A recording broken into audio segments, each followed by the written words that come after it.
할렐루야. 오늘은 여호와를 배웠음이로다 라는 제목으로 하나님의 말씀을 대언하도록 하겠습니다. 기억력이 아주 좋은 50대의 박시성을 가진 남자분이 있다고 합니다. 얼마나 기억력이 좋은지, 특히 역사적인 사건이 몇 년에 일어났다는 것은 이분에게 물어보면 정확히 알 수 있다는 것입니다.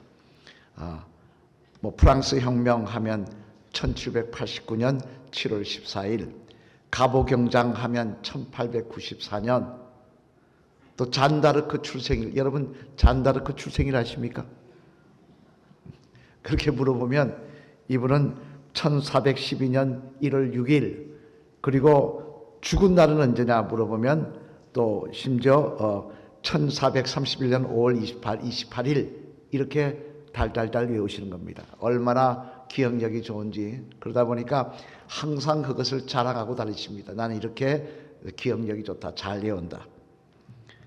그래서 이 박 씨에게는 많은 분들이 나도 한번 도전해 보겠다 해서 도전했지만 번번이 패하였고요. 그날도 회사 동료 몇몇이 그러면 우리가 연합해서 한번 도전했다가 한번 싸워보자 했다가 밤 내기를 하고 했다가 져가지고 단체로 이 박 씨에게 비싼 밥을 사주게 되었다는 것입니다. 식사를 하고 있는데 갑자기 박 씨에게 핸드폰이 울렸습니다. 그런데 뭐라고 이야기를 하는데 상대방이 화가 나서 고함을 지르는데 제대로 들리지 않는 거예요. 그러니까 박 씨가 뭐라고 이야기하냐면, 이분이 뭐라고 그러냐면, 당신이야? 화를 내지 말고 천천히 말해봐. 뭐라고? 오늘이 당신 생일이라고? 그러다. 역사적인 사건은 잘 기억하고 있는데 자기 아내 생일은 기억하지 못하고 있더라. 정작 기억해야 될 것은 기억하지 못하는 어리석은 사람일 것입니다만, 오늘 본문 말씀에도 보면 정작 알아야 될 자신의 모습에 대해서 잘 몰랐던 한 사람이 나오는데 그는 바로 유대의 왕족이었던 이사야였습니다. 먼저 이사야라는 사람을 살펴보면 이 이사야는 원래 유대왕 우시아의 사촌이었습니다. 그러니까 왕족이었다는 이야기죠.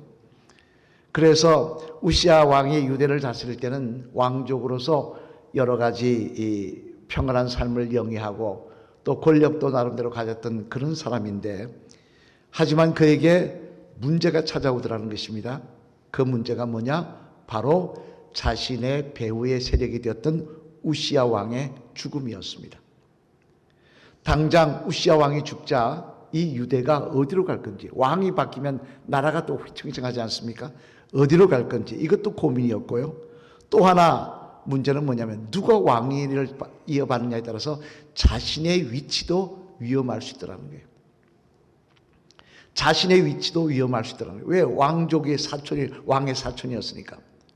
잘못하면 척결 대상이 되줄 수 있지 않은 것 아니겠습니까? 그래서 이거로 괴로워하다가, 이 문제를 가지고 괴로워하다가 결국 성전에 올라가 기도하는 문제일 것으로 해결을 하려고 하고 있는데요. 이처럼 성전에 올라서 이 문제로 기도하던 이사야에게 오늘 본문 말씀 전후에 보면 놀라운 일이 일어나고 있는 것을 알 수가 있습니다. 오늘 보면 전인 6장 1절로 3절 말씀 앞을 보시며 한번 같이 읽어보시겠습니다. 시작.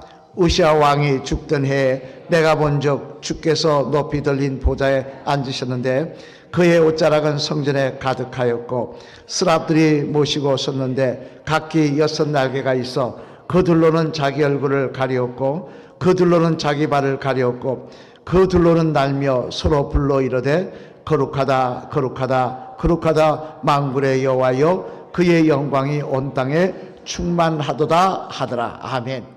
자, 하나님의 성전에 올라가 자기 문제를 가지고 또 나라의 문제를 가지고 기도하던 이사야에게 어떤 일이 일어났다는 것입니까?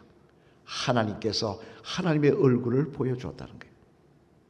하나님의 영광을 보았다는 거예요.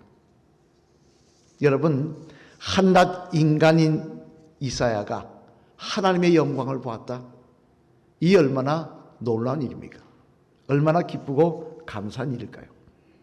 하지만 더 놀라운 사실은 이 만남을 통해 이사야가 깨닫게 되는 것이 있었는데요. 그게 뭐냐? 하나님이 거룩하고 아름답다 뭐 그런 걸 깨닫는 게 아니라 그보다는 자기 자신에 대해서, 지금까지 알지 못했던 자기 자신에 대해서 깨닫게 되더라는 것입니다. 하나님과의 만남을 통해 자기 자신에 대해서 깨닫게 되더라는 것입니다. 결국 이 만남을 통해 이사야는 지금까지의 삶과 그 후의 삶이 완전히 바뀌게 되는 계기가 되고 있더라는 것입니다만, 그러면 여러분, 이사야는 하나님과의 만남을 통해 자기 자신에 대해서 무엇을 깨닫게 되었던 것일까요? 바라기는 오늘은 이 말씀을 통해 저와 여러분들도 주님을 만남을 통하여, 성령 충만함을 통하여 우리 자신을 다시 한번 깨닫고 주님 앞에 바로 서시는, 정말 믿음의 삶을 살아가시는 믿음의 성도들 되시기를 주님의 이름으로 축원합니다.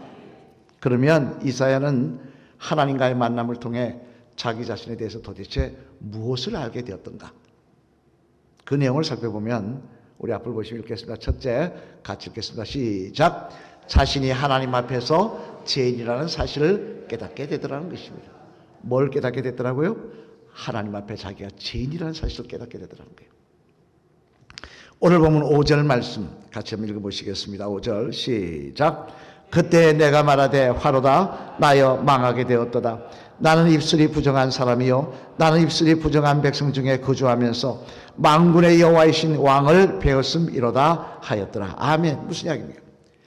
이사야가 하나님을 만나고 났더니 맨 먼저 발견한 게 뭐냐? 자신의 허물이더라는 겁니다. 자신의 더러움이더라는 거예요. 사실 이사야는 지금까지 나름대로 다른 사람과 다르게 깨끗하게 살았다고 생각하고 있었습니다. 왜? 하나님의 말씀을 연구하게 됐고요. 또 다른 사람들에게 구별된 삶을 살려고 노력했던 사람이 이 이사야였기 때문이었습니다. 나는 그래서 다른 사람보다 깨끗하다. 나는 정결하다. 나는 하나님 앞에 바른 사람이다. 이런 생각을 하고 살았는데 하나님의 영광 앞에 서니까 그 모든 것들이 다 무너져 버리더라는 거예요. 그 모든 것들이 다 무너져 버리는 거예요. 미국 필라델피아에 가면 유명한 경찰서장으로 지금도 그 이름을 칭송받고 있는 분이 계십니다만, 그는 경찰서장으로 있는 동안 특별히 이 음주, 술 취해서 사고가 많이 일어난다는 사실을 알고는 이 문제를 해결하기 위해 최선을 다했던 서장으로 유명한 사람이었습니다. 근데 이 사람이 술 취한 사람들의 문제를 어떻게 해결하려고 했느냐? 제일 좋은 방법이 뭐냐? 술 취했을 때의 모습을 비디오로 촬영해 놓는 것이었다고 합니다.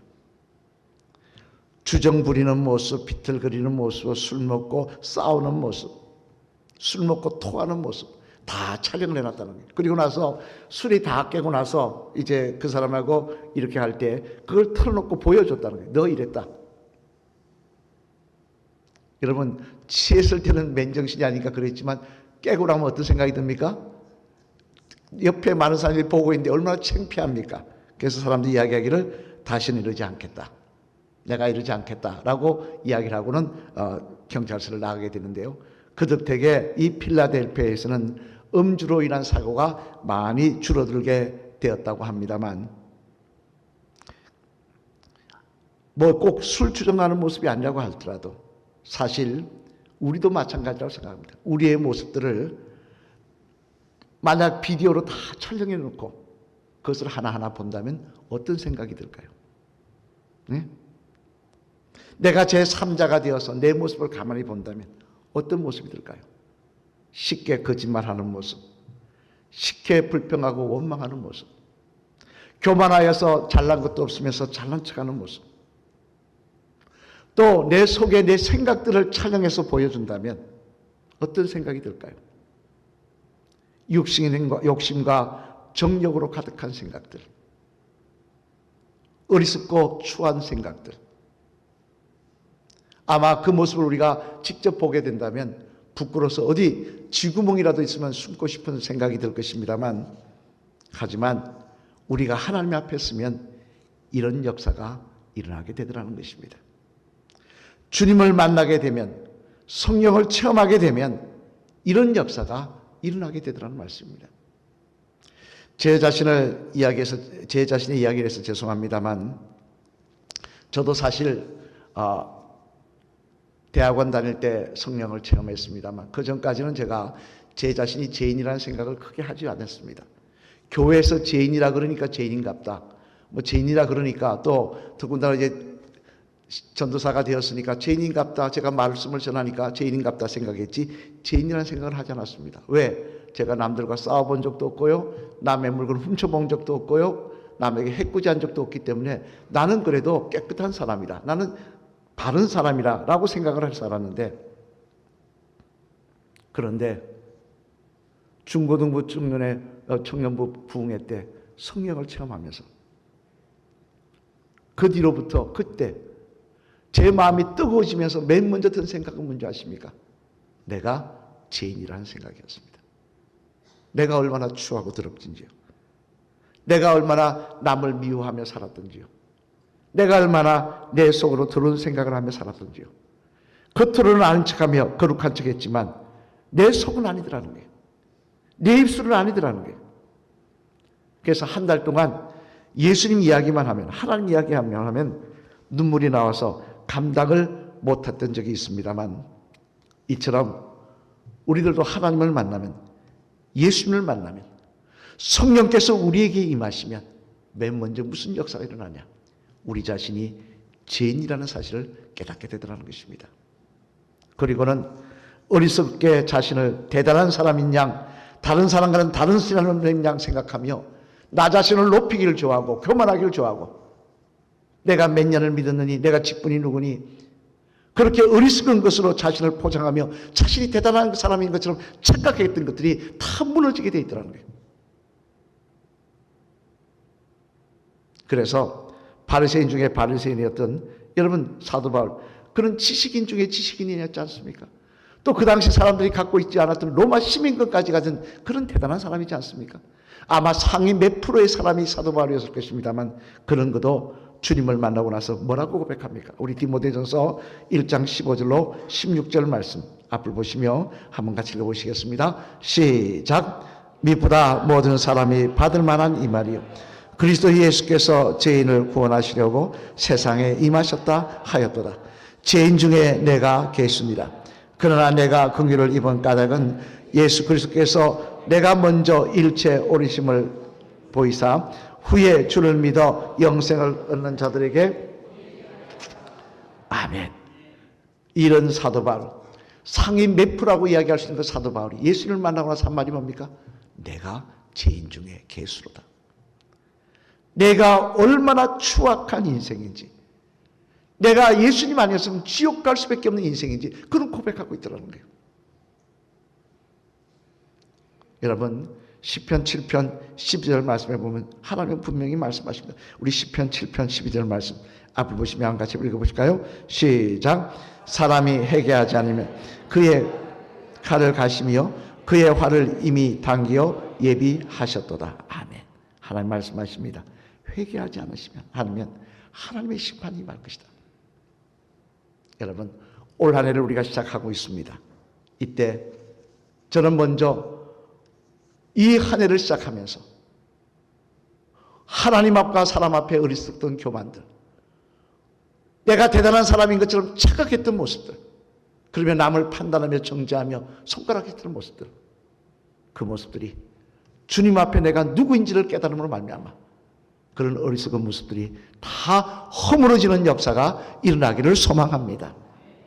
정말 여러분의 마음속에 성령이 임하셔서 내가 얼마나 추악한 인생인지, 하나님의 은혜가 아니면 구원받지 못할 인생인지 깨닫게 되셔서 오늘도 나 같은 사람을 구원해 주심을 감사하며, 나 같은 사람을 하나님의 자녀로 세워주심에 감사하며 찬양하며 나가시는 참된 구원의 감격이 있는 저와 여러분이 되시기를 주님의 이름으로 간절히 축원을 드립니다. 두 번째로 이사야가 하나님의 영광을 배웠을 때 그는 또 무엇을 깨닫게 되느냐? 우리 한번 같이 한번 읽어보시겠습니다. 시작. 그런 자신을 하나님께서 필요로 하신다는 사실을 깨닫게 되더라는 것입니다. 또 하나는 뭡니까? 그런 자신인데도 하나님께서 필요로 하시고 계시다는 사실을 깨닫게 되었다는 거예요. 오늘 본문 8절 말씀 앞을 보시며 한번 같이 읽어보시겠습니다. 시작. 내가 또 주의 목소리를 들으니 주께서 이르시되 내가 누구를 보내며 누가 우리를 위하여 갈고 하시니 그때 내가 이르되 내가 여기 있나이다 나를 보내소서 하였더니 아멘. 자, 이사야 선지자가 자신의 추악한 모습을 보고 그 하나님 앞에 천사가 와서 내가 화로다 망하게 되었다 할 때 천사가 와서 그 입술을 성전불로 지집니다. 그리고 나서 주님의 은혜로 깨끗게 된 그에게 하나님 뭐라고 말씀해요? 누가 나를 위해서 볼까? 그때 이사야가 이야기합니다. 아, 하나님이 지금 나를 필요로 하고 계시는구나. 하나님, 나를 보내주옵소서 라고 이야기를 하고 있더라는 거예요. 즉 새롭게 눈을 뜨고 나니 자신의 존재 가치가 싸구려가 아니더라는 것입니다. 자신의 존재의 가치가 의미 없는 것이 아니라는 것입니다. 2010년 2월에 영국에서는 한 사건 때문에 떠들썩했던 적이 있습니다. 토픽까지 나왔던 이야기인데요. 그게 뭐냐면 한 가정에서 이런 게 발견이 되었기 때문입니다. 한번 볼까요? 뭡니까? 도자기죠. 중국 도자기입니다. 걸륭제 시대에 만들어진 도자기입니다. 1740년경에 만들어진 도자기입니다. 근데 꼭 이건 아니에요. 비슷한 겁니다. 저건 더 비싼 도자기인데요. 이 도자기가 나와서 이게 경매됐는데 얼마를 받은지 아십니까? 얼마 정도 받을 것 같으세요? 네? 50억? 그 정도는 못 받았고요. 50만 파운드를 받았는데 약 9억 7,500을 받았답니다. 그런데 왜 9억 7,500을 받았냐? 금이 좀 가 있었대요. 금이 가 있어서. 근데 만약 금이 안 가 있었으면 2배로 받았다고 합니다. 100만 파운드, 우리 돈으로 치면 19억 5천, 한 20억을 받았을 거라 그래요. 뭐 20억 걸륭제 시대 도자기 이렇게 받았다고 나는데 그게 대단한 사건 아닙니다. 사실 여러분 걸륭제 시대 도자기 중에 최고 비싼 도자기는 얼마인지 아십니까? 970억 정도 합니다. 970억 정도. 경매 사이트에서 나온 게 970억 정도 합니다. 그게 비하면 뭐 10억, 20억은 돈도 아닙니다만 그런데도 이게 히트를 쳤던 이유가 있습니다. 왠지 아시냐? 왜냐하면 이 도자기가 어떻게 됐냐면 이 도자기 주인이 이 도자기를 뭐로 쓰냐면 우산통으로 썼다는 거예요. 우산통. 우산꽂이로. 여러분 세계 우산을 팍 놓다 깨져서 어떡할까요? 10억이 날아가는 거 아닙니까? 그게 10억짜리 걸 알고는 아마 간이 두근두근 했을 것입니다. 이처럼 가치를 모르면 실수하게 되어 있습니다. 가치를 모르면 함부로 굴리게 되어 있습니다. 이는 우리 자신도 마찬가지입니다. 우리 자신도 우리의 가치를 모르면요 쉽게 포기합니다. 쉽게 낙심합니다. 쉽게 좌절합니다. 하지만 주님 안에 있는 우리는 다르다는 거예요. 신학자 중에 한 사람인 모리스 와그너라는 사람이 말하면요. 그런 그의 책에서 이렇게 이야기합니다. 진정한 그리스도인이라고 하면 세 가지 자화상을 가져야 한다. 첫째는 뭐냐? 사랑받고 있는 소속감이라 그랬습니다. 나는 소속되어 있다. 누구에게 소속되어 있냐? 하나님께 소속되어 있다. 내가 어떻게 소속되어 있냐? 사랑받음으로 소속되어 있다. 하나님께서 하나님의 아들을 포기하실 정도로 우리를 사랑하는 마음으로 나를 붙들고 계시다는 거예요. 이게 그리스도인이 첫 번째 가져야 될 생각이라는 것입니다. 두 번째는 또 뭐라 그러냐? 가치감이라고 그랬습니다. 자신의 중요성을 느끼는 가치감이라고 그랬는데요. 이 가치감 무슨 이야기냐? 세상은 나를 필요하려 할지 안 할지 몰라도 세상은 나에 대해서 손가락질하고 별 볼리는 인생이라고 말할지 몰라도 하나님은 나를 필요로 하신다는 거예요. 하나님은 나를 필요로 하신다는 거예요. 내가 나이가 많든 적든 내가 건강하든 병들었든 내가 많이 배웠든 못 배웠든 그게 중요한 게 아니라는 거예요. 세상 사람들은 나를 보고 별 볼일 없는 생각이 할지 몰라도 하나님 나를 필요로 하시기에 나를 불러주셨고 나를 택하셨고 오늘도 나와 함께하고 계시다는 거예요. 마지막 세 번째는요. 또 이 모리스는 이야기합니다. 어떤 생각? 자신감이라고 그랬습니다. 자신감. 즉 아무리 문제가 있고 어려움이 있어도 우리는 이길 것이라는 자신감이라고 그랬습니다. 왜 이깁니까? 내가 힘이 좋았어요? 내가 젊고 돈이 많았어요? 아닙니다. 이유는 하나입니다. 하나님께서 나를 도우시고 계시기 때문에 그렇다는 것입니다.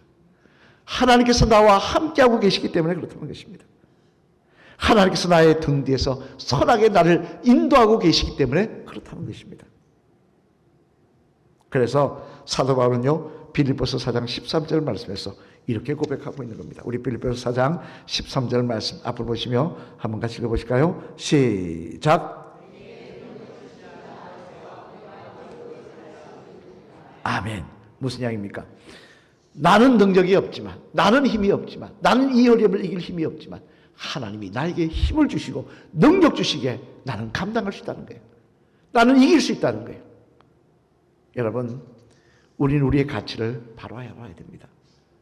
주님 앞에 거듭난 자, 예수 그리스도로 거듭난 하나님의 자가 되고 죄 용서받은 저와 여러분들, 나는 부족하고 허물 많은 인생이었지만 하나님이 십자가 사건으로 용서해 주시고 오늘도 나를 붙들고 계신 나의 가치를 바로 알고 깨달을 때 우리 오늘도 낙심하거나 절망하거나 두려워하는 인생이 아니라 이때까지 자기가 두려웠던 사람을 향해 담대히 나를 보내소서라고 이야기하며 달려갔던 이사야처럼, 또 자신을 죽이려고 하는 애굽왕 바로 앞에 하나님의 말씀을 들고 달려갔던 모세처럼 우리는 담대히 나아가며 주의 귀한 사명을 감당하는 믿음의 성도들이 다 될 줄로 믿습니다. 사랑하는 성도 여러분, 올 한 해가 밝았습니다. 올 한 해에 대해서 많은 미래학자들은 이야기합니다. 참 불확실성이 커진 시대라고, 정말 힘들고 어려운 시대일 거라고 이야기를 합니다. 하지만 저는 그것을 부정하는 건 아닙니다. 하지만 분명히 우리가 그럼에도 불구하고 우리가 기뻐할 수 있는 것은, 담대할 수 있는 것은 이 모든 역사를 주관하시는 하나님께서 오늘도 우리와 함께하고 계시기에 우리는 절망할 것이 아니라 힘을 내며 달려가게 되는 줄로 믿습니다. 우리 딸 마지막으로 따라할까요? 집사님, 하나님과의 만남을 소원하시기를 바랍니다. 하나님과 성령 안에서 분명히 만날 때 집사님의 인생은, 삶의 목적은 바뀔 줄로 믿습니다. 할렐루야. 우리가 하나님을 만날 때 어리석은 나의 교만과 완악함은 깨어질 것입니다. 그리고 다시 한번 하나님이 필요로 하는 사람으로, 하나님의 말씀에 붙들린 사람으로 새롭게 세워지는 역사가 일어나게 될 줄로 믿습니다. 그 모습으로 달려가시는 귀한 한 해가 되시기를 주님의 이름으로 축원합니다.